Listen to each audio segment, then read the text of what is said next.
ആ അളിയോ നമ്മളെന്നേ നടന്മാരെയൊക്കെ കുറച്ച് അനുകരിച്ചല്ലേ അളിയാ. അപ്പൊ അന്ന് നല്ല അഭിപ്രായം 2K വരെ കിട്ടി. നല്ല അഭിപ്രായം പറയുന്നു.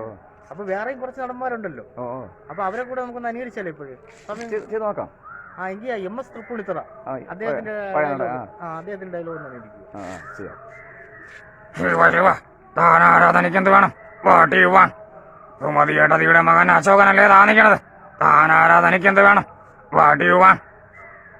വാർത്തയൊക്കെ വായിക്കുന്ന TN ഗോപകുമാറിന്റെ സൗണ്ട് ഞാൻ പണ്ട് ചെറിയ പ്രോഗ്രാം ചെയ്യുമായിരുന്നു, ചെറിയ കോമഡി രൂപത്തിൽ ചെയ്യുമായിരുന്നു. അപ്പൊ അദ്ദേഹത്തിന്റെ സൗണ്ട് ശ്രമിക്കാം നോക്കാം.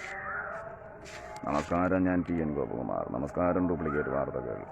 പത്മനാപുരത്ത് പപ്പന്റെ വീട്ടിൽ പച്ചമരത്തിൽ 10 പച്ചത്തത്തകൾ ഒത്തുകുത്തിച്ചെതിരുന്നു. CBI ശിക്കാരി ശംഭു അന്വേഷണം തുടങ്ങിയിട്ടുണ്ട്. തെളിവും തന്നെ ഇതുവരെ കിട്ടിയില്ല. ഇപ്പോൾ കിട്ടിയ വാർത്ത നെയ്യാറ്റിൻകരയിൽ നിന്ന് മണ്ണും ചാരി നിന്നവൻ പെണ്ണം കൊണ്ടുപോയി. വിക്രമിന്റെ സിനിമയായ അന്യൻ 2 ഇറങ്ങാൻ പോയല്ലേ? അപ്പൊ അയാള് ആദ്യം അന്യനിൽ അവതരിപ്പിച്ച ഡയലോഗ് ഉണ്ടല്ലോ, അത് പറയുമായിരുന്നല്ലോ ഇടയ്ക്കൊക്കെ. നോക്കാം. അന്യന്റെ നോക്കാം.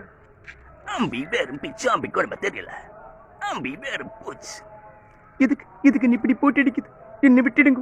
ஏனி ஏன்னு பிடிக்கல. ഞാൻ ജീൻസ് ഇട്ട് വരട്ടുമോ? മൈക്കിൾ ജെയിംസ് மாதிரி നടക്കട്ടുമോ? ஏன்னு பிடிக்கல.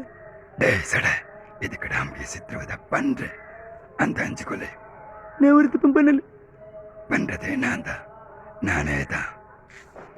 നമ്മുടെ എല്ലാം പ്രിയങ്കരനായ സ്റ്റൈൽ മന്നൻ സൂപ്പർ സ്റ്റാർ രജനീകാന്തിന്റെ സൗണ്ട് ഇടയ്ക്ക് അനുകരിക്കുമല്ലോ, അദ്ദേഹത്തിന്റെ സൗണ്ട് ഒന്ന് അനുകരിക്കും.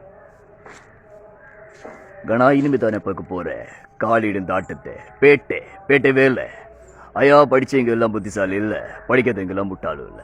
அந்த ஆண்டவனை நம்ம பக்கம் இருப்பான். நம்பிக்கை மட்டும் போதுங்கண்ணா. കായംകുളം കൊച്ചുണ്ണി എന്ന സിനിമയിലെ ബാബു അന്നനെ അവതരിപ്പിച്ച കഥാപാത്രം ഉണ്ടല്ലോ, ഡയലോഗ് എന്ന് പറയോ? പക്ഷേ ഈശ്വരനത് കേട്ടില്ലല്ലോ കേശവ. ചെവിയിൽ ഓതിക്കൊടുത്തത് ചാകാൻ പോകുന്നതിനുള്ള വേദമാണെന്ന് കരുതിയോ നീ? ഗുരുവാണ്ട ഞാൻ നിന്റെയും അവന്റെയും.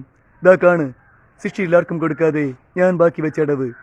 ഗണപതി അംഗത്തിൽ തുടങ്ങി എരണക്കിണറിലെത്തി പുലിയംഗത്തിൽ തീരുന്ന 64 മർമ്മസ്ഥാനങ്ങൾ അടങ്ങിയ 34 വാഴ്ത്താരി. 7 ജന്മം ജനിച്ചാലും കഴിയില്ല കേശവ നിനക്ക് തടുക്കാനും ജയിക്കാനും. തൽക്കാലം ഇത്രയും മതിയല്ലോ. അപ്പൊ ഇത്രയും നമുക്ക് തൽക്കാലം മതി. നമുക്ക് ഇനി അഭിപ്രായങ്ങൾ അറിയാം. ശരി.